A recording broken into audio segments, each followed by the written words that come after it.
अलग आज मैं रुखसार हसन, मैं सदिया को, मैं हूं गुलजार अहमद और मैं सहमतुल्लाह। आप देख रहे हैं GM30 रिएक्शन यूट्यूब चैनल। आपका हमारे इस चैनल पर दिल के तहे दिल से वेलकम। अगर आप देखना चाहते हैं इस तरह रिएक्शन वीडियो तो हमारा चैनल जरूर सब्सक्राइब करें।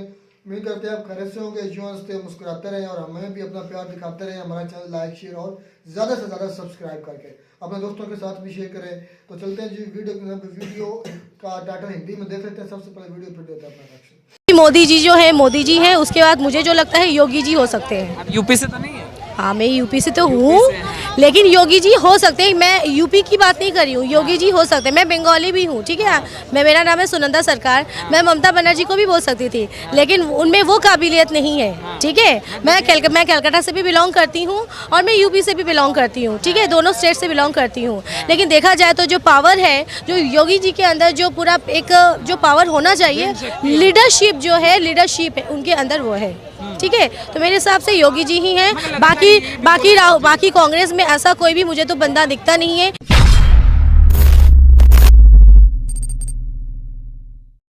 राहुल जी पीएम बन सकते हैं? बिल्कुल नहीं। क्यों? मेरे हिसाब से उनका जो गेटअप है, उनका जो प्रेजेंटेशन है, मैं तो नहीं लाइक करती। नहीं करते? नहीं, एकदम नहीं। तो किसे आप लाइक करती हैं? अभी मोदी जी जो है मोदी जी हैं, उसके बाद मुझे जो लगता है योगी जी हो सकते हैं। आप यूपी से तो नहीं है? हाँ, मैं यूपी से तो हूँ, लेकिन योगी जी हो सकते हैं। मैं यूपी की बात नहीं कर रही हूँ, योगी जी हो सकते हैं। मैं बंगाली भी हूँ, ठीक है। मेरा नाम है सुनंदा सरकार। मैं ममता बनर्जी को भी बोल सकती थी, लेकिन उनमें वो काबिलियत नहीं है, ठीक है। मैं कलकत्ता से भी बिलोंग करती हूँ और मैं यूपी से भी बिलोंग करती हूँ, ठीक है। दोनों स्टेट से बिलोंग करती हूँ। लेकिन देखा जाए तो जो पावर है, जो योगी जी के अंदर जो पूरा एक जो पावर होना चाहिए, लीडरशिप जो है, लीडरशिप है उनके अंदर वो है, ठीक है। तो मेरे हिसाब से योगी जी ही हैं। बाकी कांग्रेस में ऐसा कोई भी मुझे तो बंदा दिखता नहीं है कि वो देश का पीएम बने। वही अगर जी हैं तो गोरे गोरे से तो गोरे होने से को दिखाई देते हैं, अंधेरे में भी दिखते हैं। दर्शनधारी तो पहले गुण विचारी होना चाहिए ना। दर्शनधारी होने से कोई काम नहीं होता है। हाँ, गुण विचारी फिर दर्शनधारी। जैसे हमारे राष्ट्रपति जी हैं, उनका गेटअप क्या है, बट उनकी क्वालिटी है, तभी वो प्रेसिडेंट बन पाई ना। तो मेरे हिसाब से राहुल जी जैसे भी वो टी-शर्ट पहन के भी घूमे, जैसे ठीक है, वो उनका चीज़ है। मगर उनकी तपस्या का फिर क्या होगा? जो तपस्या उन्होंने, मुझे उनकी उस तपस्या से कोई फायदा दिखता नहीं है। उनकी उस तपस्या से कोई फायदा नहीं बनता है। हाँ, फिजिकल उनमें जो है वो फिजिकल बहुत स्ट्रांग हो जाएंगे, बट राहुल जी से मैं तो एक्सेप्ट नहीं कर सकती। I am so sorry. अच्छा, मोदी जी क्यों ऐसा है कि अब उनका दूसरा होने वाला कार्यकाल समाप्त हो जाएगा 2024 के अंदर, फिर भी उनकी लोकप्रियता जो है वो कम होने का नाम नहीं रही, लगातार बढ़ती है? क्योंकि उनके बहुत सारे कारण हैं। क्योंकि आज वो हर विकास की तरफ वो ध्यान दे रहे हैं। ध्यान देने के ऊपर विकास जो कर रहे हैं, तो उनके वो ऊपर वो फोकस भी डलवा रहे हैं, तो जिससे कि चारों तरफ वो चीज़ फैला सके कि देखो मैंने ये काम किया है।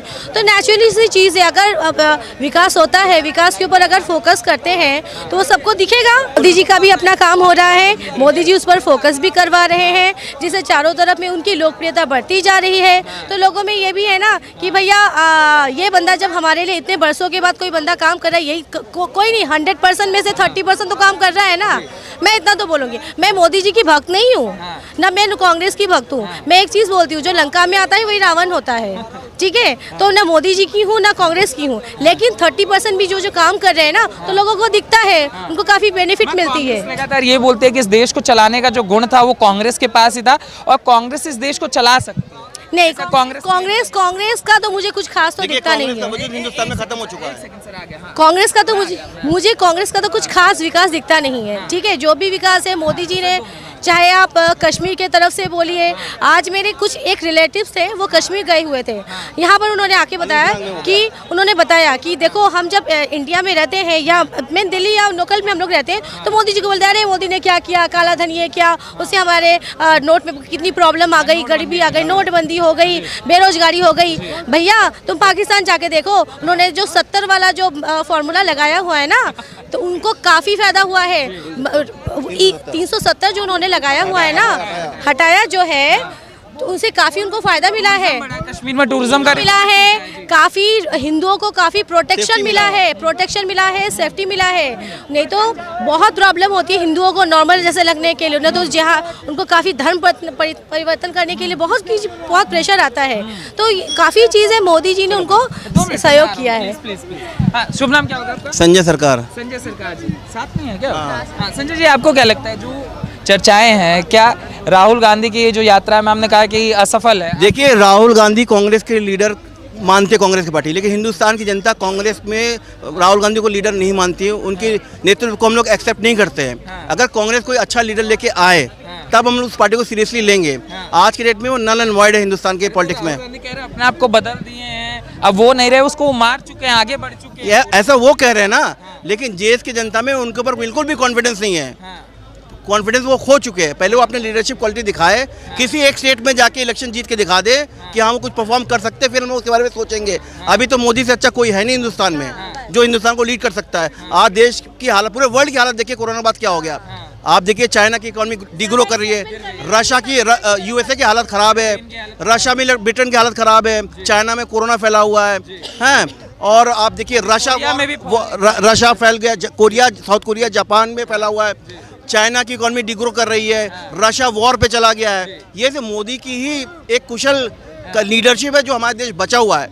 आज की डेट में हमारा 6% जीडीपी ग्रोथ पे है, जबकि पूरा वर्ल्ड डिग्रोथ पे है। ये हमारी खुशकिस्मत है कि हमारे पास ऐसा लीडर है जो देश को ऊपर ले जा रहा है। मगर ये जो राहुल गांधी का क्लेम है कि देश में महंगाई है, बेरोजगारी है, इससे कांग्रेस आज़ादी दिलाएगी। देखिए, ऐसा है ना कि बेरोजगारी तो है, बेरोजगारी तो है, लेकिन बेरोजगारी की वजह हमारे देश में हम और वर्ल्ड 5th इकोनॉमी बन चुके हैं। फास्टेस्ट ग्रोइंग इकोनॉमी आज के डेट में इंडिया है। 6% जीडीपी ग्रोथ का प्रेडिक्शन है। अगर किसी को नौकरी भी नहीं मिलता, वो काम धंधा करके बिजनेस करके रोटी खा सकता है। यूनिकॉर्न्स बन रहे हैं, आप देखो ना, बड़े बड़े यूनिकॉर्न्स आ रहे हैं, स्टार्टअप्स आ रहे हैं, बड़ी बड़ी कंपनी आ रही है। एप्पल आईफोन का फैक्ट्री लगे, 25% एप्पल कर रहा है।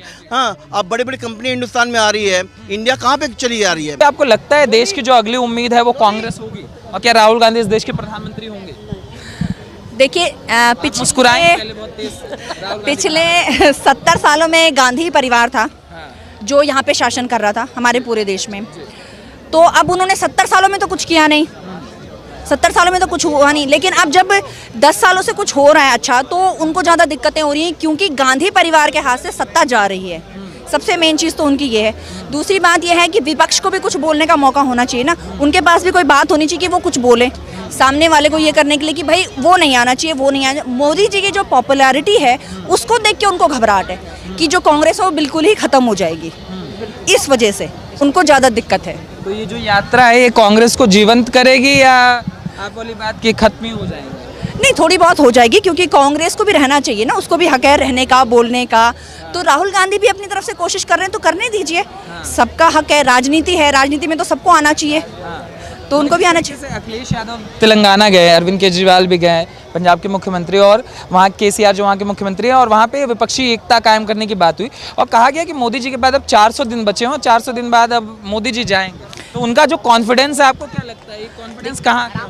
देखिए सर, कहने को तो मैं भी बोल दूं कि मैं दिल्ली की सीएम बन जाऊं या फिर पीएम बन जाऊं, कहने का क्या है, बस ये है कि हमारे देश में ना बोलने की स्वतंत्रता, आज़ादी है पूरी, तो इस वजह से लोगों को लगता है कि वो कुछ भी बोल सकते हैं, वो कुछ भी बोलते हैं। कितने ही आप पीछे के भाषण देख लीजिए, इन लोगों के बोलते कुछ हैं, फिर जब वो देखे जाते हैं, सही किए जाते हैं, तब वो कुछ और निकलते हैं। तो इन लोगों का काम क्या है, बोलना है। उसके बाद जब इनसे पूछा जाता है क्वेश्चन सामने से कि सर आप तब तो ये कह रहे थे, तो फिर वो उसको स्टॉप करके पास करके चले जाते हैं। इनके ऊपर तो ज़्यादा क्वेश्चन होती नहीं है ना कि बोलिए बोलिए, ऐसा कुछ नहीं होता, तो इसलिए वजह से वो पास करा देते हैं, देके चले जाते। अपना भाषण दिया, जो उपलब्धियां हैं या नहीं है वो गिनाई और चल दिए, बस। अच्छा, मोदी जी में ऐसा क्या खास है कि लगातार एंटी इनकम्बेंसी जैसी चीज़ें नहीं आ रही सामने? देखिए, मोदी जी में अब सबसे मेन चीज़ तो ये है कि जो विश्व स्तर पे हमारा गौरव बढ़ा है, वो सबसे मेन बात है कि जो अभी हमारा रूस और यूक्रेन का युद्ध हुआ है, उस टाइम भी हमारे झंडे के नीचे पाकिस्तानी लोग भी हमारे झंडे के सहारे निकले हैं, और ये कहा गया है कि आप इंडिया का झंडा आगे करो और आप लोगों को हम कुछ नहीं करेंगे, ये कहा गया है। तो ये सबसे बड़ी बात है कि इंटरनेशनल लेवल पे हमारी बात सुनी जा रही है, हमारे उस तिरंगे का मान है, सबसे मेन बात ये है। दूसरी बात ये, हमारे जो फौजी हैं, जो आर्मी है, उसके लिए मोदी जी हर समय उनके मतलब प्रोत्साहन के लिए जाते हैं, करते हैं, बातें करते हैं, उनको इतनी सारी फ्रीडम उन्होंने दे दी है ये अच्छी बात है। तीसरी बात की जो विश्व स्तर पे हमारी जो अर्थव्यवस्था है वो 5वें नंबर पे आ गई है, वो भी बहुत अच्छी बात है, गौरव की बात है। और हमारे जो स्टार्टअप है, बच्चे स्टार्टअप आजकल ज़्यादा कर रहे हैं, यूनिकॉर्न्स बना रहे हैं, ये बहुत अच्छी बात है। और मेड इन इंडिया चल रहा है, बच्चे बना रहे हैं, हमारे बच्चों की एबिलिटी देखी जा रही है कि हाँ ये बच्चे कुछ कर सकते हैं, इंडिया कुछ कर सकता है। ये चीज़ आज तक तो इस चीज़ को नहीं देखा गया ना, हम तो हमेशा नौकर नौकरी पे ही लगे रहे, हम तो नौकर नौकरी पे लगे रहे। वो गुजराती हैं जो बिजनेस करते हैं और ये कह रहे हैं कि तुम साहूकार बनो, तुम किसी का नौकर मत बनो। और राहुल जी में ऐसी क्या कमियां दिखती है कि वो पीएम नहीं बन सकते? राहुल जी में कमियां ही कमियां। सबसे पहले तो उन्हें वो बोलते क्या उन्हें खुद पता नहीं होता कि वो कब क्या बोल जाते हैं। अभी कुछ दिन पहले उनका कोई भाषण था, 140 करोड़ लोग थे तो उन्होंने 140 करोड़ पे कुछ ऐसी कुछ कह दिया था, मुझे एग्जैक्ट याद नहीं है, हाँ याद नहीं है। एक वो चीज़ हो गई। फिर दूसरी चीज़ सबसे गलत इस राजनीति की मेरे हिसाब से ये लगती है कि चाहे कोई पीएम है या सीएम है, यदि वो आपके साथ एज में बड़ा है ना तो बी रिस्पेक्ट, उनकी रिस्पेक्ट होनी चाहिए। आप कुछ भी तू ता कुछ भी बोल देते हैं किसी को भी, ये चीज़ नहीं होनी चाहिए। ये चाहे राहुल जी हो, चाहे मोदी जी हो, चाहे योगी जी हो, वो हर किसी पे लागू होता है, लेकिन वो किसी को कुछ भी बोल देते हैं। मगर राहुल जी ये भी तो बोल चुके हैं कि अब वो पुराने वाले राहुल नहीं है, उसको तो मार चुके हैं, आगे बढ़ चुके हैं मार के। तो अब देखेंगे, कोई बात नहीं, जब उनके भाषण देखेंगे संसद में पता चलेंगे कि वो बात ढंग से कर रहे हैं तो धीरे धीरे देखा जाएगा कि क्या करते हैं वो। मुझे बोलने भी नहीं दिया जाता, जैसे ही बोलता हूँ मेरी माइक बंद हो जाती है, 15 मिनट बोलेंगे तो भूकंप ले आएंगे। तो ऐसा क्यों होता है? ये पूछा जाए कि जो माइक वहाँ पे सेट करता है वही ऐसे गड़बड़ कर देता है, तो कोई चाहता ही नहीं है कि वो उनका बोला हुआ कोई सुने। यही बात है। आपको लगता है कि मतलब राहुल गांधी प्रभाव नहीं डाल रहे? वो प्रभाव नहीं डाल रहे, उनको जमीनी स्तर पे पता नहीं है कि एक्चुअल में होना क्या चाहिए, क्या चीज़ है, किस चीज़ के लिए किस चीज़ से देश आगे बढ़ सकता है। 70 सालों में, पिछले 70 सालों में उन लोगों ने राज किया है, लेकिन उन लोगों को क्या पता नहीं चला। अभी ये क्या कहते हैं, इंडिया गेट पे सुभाष चंद्र बोस की जो प्रतिमा लगाई गई है, वो क्या आज तो पैदा नहीं हुए ना, वो गांधी जी के टाइम पे भी थे, वो उतने पुराने को भी सम्मान दिया गया। सरदार पटेल जी को सम्मान दिया गया। तो जब सुभाष चंद्र बोस जो कि स्टार्ट उन्होंने किया स्वतंत्रता के लिए, उन्होंने देश छोड़ दिया, उन्होंने सब कुछ छोड़ दिया, उन्होंने अपनी पहचान तक छोड़ दी, उनको हमारे ही लोगों ने गुमशुदा की लिस्ट में डाल दिया। तो ऐसा तो नहीं होना चाहिए। हमें फिजूल खर्ची, जैसे सरदार पटेल से भी कहा गया फिजूल खर्ची, अगर फिजूल खर्ची होगी, अगर ये कहते हैं कि फिजूल खर्ची, तो सब कुछ मुझे लगता है जो नेताओं को इतनी सारी सुविधाएं दी जाती है वो भी फिजूल खर्ची है ना। एक जो यहाँ पे सामान उठा के लेके जाना, उससे पूछो ना कि एक टाइम की रोटी की वैल्यू क्या है। और वो लोग जो फ्री फंड में जेड प्लस सिक्योरिटी है, गाड़ियाँ हैं और कैंटीन का खाना फ्री में चल रहा है और लाइटें चल रही, इतना बड़ा, अरे रहता तो बंदा एक ही कमरे में है, इतने बड़े बड़े क्वार्टर उनको किस खुशी में दे रखे हैं? कोई ये पूछे उनसे जितने लोग फुटपाथ पे रह रहे हैं। राहुल जी कह रहे हैं वही तो दूर करेंगे, बेरोजगारी, महंगाई। क्यों नहीं किया आज तक? क्यों नहीं किया आज तक? उनकी फैमिली वाले तो वो भी बच्चे तो थे नहीं। जब हमारे देश के कितने सारे लोग या बच्चे हमारे आसपास ऐसे जो 17-17 साल में अपने घर की जिम्मेदारियों को संभालते, तो गांधी जी को, राहुल जी को पता नहीं चला कि जिम्मेदारियां क्या होती हैं, हर बच्चे की जिम्मेदारी। जब हमारे देश में इतना सारा यूथ है, बच्चे हैं, तो कुछ तो करें, अपने पेरेंट्स को बोल दें ना। कांग्रेस ये कहता है कि इस देश को कांग्रेस ही चला रही थी और कांग्रेस को ही चलाना आता है, मोदी जी से नहीं संभल रहे थे, तो मोदी जी नहीं संभाल पा रहे। अब एक एग्जिट, मुझे ये चीज़ें याद नहीं है डेट वाइज या जो भी चीज़ें, जो घटना जो जवाहरलाल जी ने की थी चाइना का, जब हमें संसद एक्साइज चीन वाला था, जो जब हमें वहाँ पे सदस्यता मिल रही थी और नेहरू जी ने ये यूएन का जो कुछ था, तो उस टाइम कहाँ गए थे ये लोग? उस टाइम कहाँ थे? जब हमारे लोग, हमारे फौजी लाहौर तक झंडा गाड़ के आ गए थे, तब कहाँ गए थे ये लोग? तब क्यों नहीं कहा? आज तो कश्मीर, और कश्मीर का मुद्दा यूएन में क्यों भेजा? हमारे देश का, हमारे घर का मामला हम खुद सेट करेंगे, यूएन कौन होता है हमें बोलने वाला या हमें धमकाने वाला? तो ऐसे काम किसने किए हैं? अभी भी कुछ लोग कह रहे हैं, जैसे पाकिस्तान में जो आर्थिक संकट आया हुआ है उस पर कुछ लोग कह रहे हैं कि भारत इतना बड़ा देश है, इतना विशाल देश है और वसुधैव कुटुंबकम की बात करता है, तो श्रीलंका की मदद करता है, तो पाकिस्तान को भी मदद कर दे। आखिर पाकिस्तान के लोगों से क्या दिक्कत है भारत के? लोगों से कोई दिक्कत नहीं है, वहाँ की आवाम भी नहीं चाहती। वो तो बुरा राजनेताओं के चक्कर में, बुरा तो आम जनता का होता है, बेचारी जनता पिसती है। उन लोगों ने तो नहीं बोला था हमें अलग दो, किसी ने उन लोगों से पूछा? लोगों ने अपनी गद्दी के चक्कर में अलग किया देश के, हमें गद्दी मिले, हमें खाने को मिले। और क्या है, वहाँ के जितने बड़े बड़े लोग हैं सबके बच्चे बाहर पढ़ते हैं, बाहर ऐशो आराम से, जो मर रहा है वो बेचारा नागरिक मर रहा है, उस बेचारे को तो ये भी नहीं पता कि राजनीति का रॉ क्या होता है। वो लोग कह रहे हैं मोदी जी को कर देना चाहिए। नहीं, कर देना नहीं चाहिए, हमें सारे पेपर वापस कर दो और यहाँ जुड़ जाओ और जैसा हम कहेंगे वैसा करोगे तो हम जरूर करेंगे। एक बहुत जल्द पाकिस्तान टुकड़ों में बंटने वाला है, बहुत टुकड़े होने वाले हैं। बलूचिस्तान के तो आप हाल देख ही रहे होंगे, आज़ादी की मांग उठ रही आज़ादी की मांग उठ रही है। वहाँ इतने सालों में उन्होंने ना लाइट दी है, ना बिजली दी है, ना शिक्षा दी है, ना उनको दवाई स्वास्थ्य सुविधा दी गई है। तो पाकिस्तान कर क्या रहा है? ना हम सब कुछ, सब चीज़ के जिम्मेदार हम। ये तो अलग, किसने कहा था अलग जाओ? खाली बम फोड़ने के लिए या बम बनाने के लिए? उसके लिए तो नहीं बोला गया था ना उनको। तो अब पाकिस्तान के जो आर्थिक कारण आया उसका कारण क्या मानते हैं? क्या वजह है कि पाकिस्तान आज इस स्थिति में आ गया? हम दोनों साथ में आज़ाद हुए थे। उसकी सबसे बड़ी समस्या यह है कि वो अपनी तरक्की पे कम और हमें डुबाने पे ज़्यादा लगा रहता है। और सबसे बड़ी, चाहे वो इंसान हो चाहे वो देश हो, जब वो अपने बारे में कम और दूसरों को गिराने के बारे में ज़्यादा सोचता है तो उसका पतन ही होता है। बस तो लगता है कि इसी वजह से पाकिस्तान आज इस स्थिति में ग्रस्त है। अपने कर्मों का फल पा रहा है वो। आपको क्या करना चाहिए? कुछ लोग कह रहे हैं मौका अच्छा है, मार दो थोड़ा मोदी जी, पीओके ले लेते हैं। हाँ हाँ, ले लेना चाहिए, ले लेना चाहिए। हमारा है हिस्सा और हमें लेना चाहिए। उनके बस की तो कुछ नहीं है। कुछ दिनों बाद तो मुझे लगता है वहाँ की जनता यही बोलेगी कि हमें ही ले लो, हमें भी वापस ले लो। तो मोदी साहब के जो डंके हैं पूरी इंडिया में बज रहे हैं। तो काफ़ी वीडियो ऐसी आई हैं कि भाई जिन्होंने 100% बोला है कि भाई कांग्रेस की जैसे भी वो मार्च करें, मुल्क जोड़ो रैली निकालें, उसका कोई असर नहीं मुल्क पर। तो जो मोदी साहब है, मैं कहता हूँ रुखसार भाई 100% जो है ना, जो 100% जो नेक्स्ट वज़ीर आज़म होंगे, मैं तो कहता हूँ उनको ही होना चाहिए। नाम भी है, मेरी तो बात सुने, तो नेक्स्ट जो होगा वो कौन सा आदमी है जो मोदी को रिप्लेस कर सके? कांग्रेस के जो राहुल गांधी है ना, उनको तो अपना कंपैरिजन मोदी साहब के साथ करना ही नहीं चाहिए।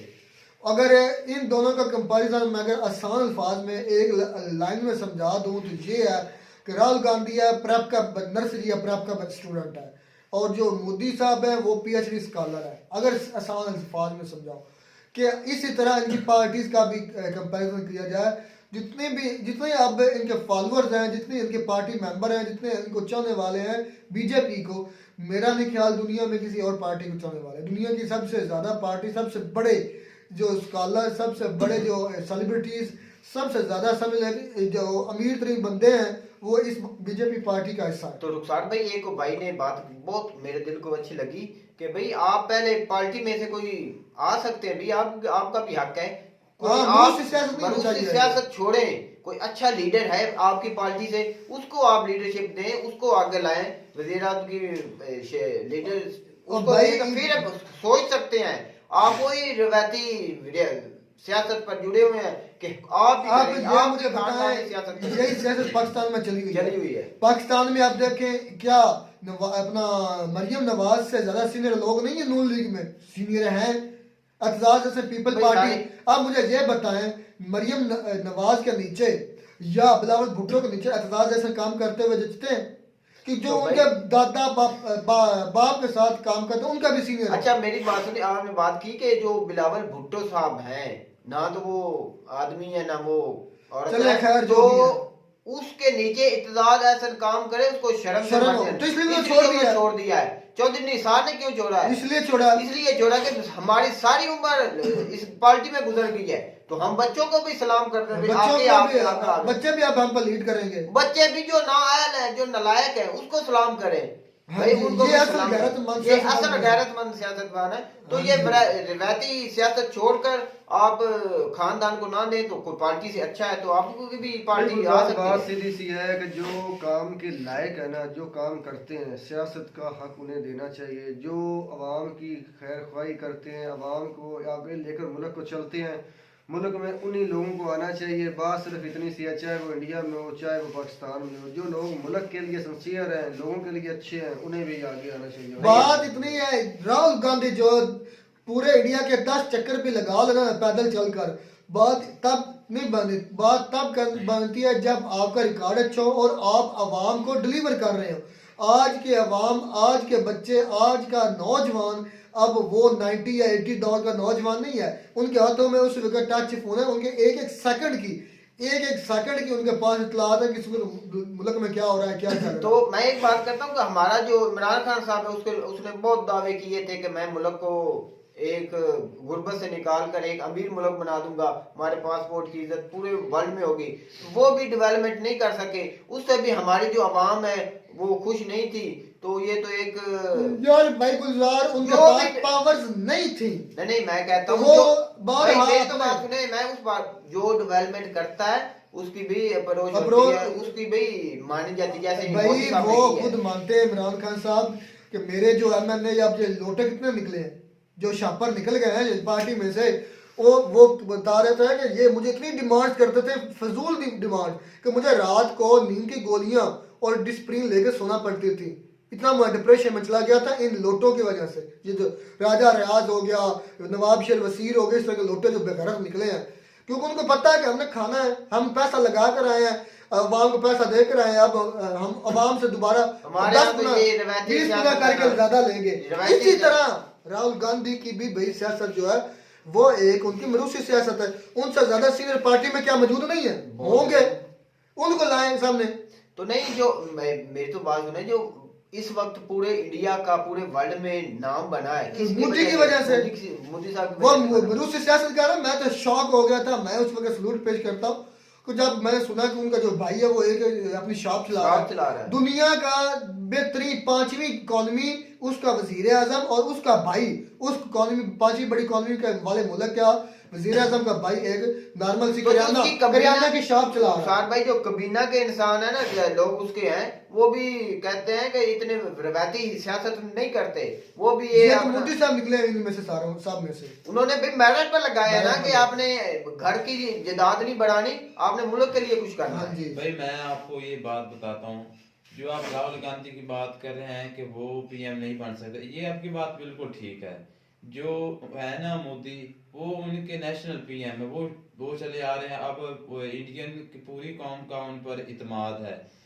जाहिर सी बात है मोदी साहब ने उनके कौम एतमाद जीता हुआ कामों से डिलीवर किया, बहुत ज्यादा काम करवाए हैं। हाँ जी। तो इसलिए उनके पास मुश्किल है, लेकिन ये नहीं कि मेहनत करने से कामयाबी भी मिल जाती है। अगर फिलहाल कंपैरिजन कोई नहीं, अगर कंपैरिजन ठीक है। और देखें यूक्रेन रशिया की वार के दौरान हमारे अपने पाकिस्तानी इंडिया के झंडे तो निकले हैं, उस पर हमने वीडियोस भी की थी, अब भी वही बात हो रही है। क्या पूरे वर्ल्ड ने जोर लगा लिया था प्यूटन को स्टॉप करें जंग, उसने नहीं की थी। मोदी साहब की एक कार जाने पर उन्होंने भी अपनी जंग बंद कर दी और अपने उन्होंने बोला कि आप स्टूडेंट निकाल सकते हैं। ये होती है पावर, इसको कहते हैं लीडर। तो उम्मीद करते हैं आपको हमारी वीडियो अच्छी लगी होगी। वीडियो अच्छी लगी हो तो हमारे चैनल जरूर सब्सक्राइब करें। मिलते हैं नई वीडियो में नया टॉपिक के साथ, तब तक दीजिए इजाजत। अल्लाह हाफिज़।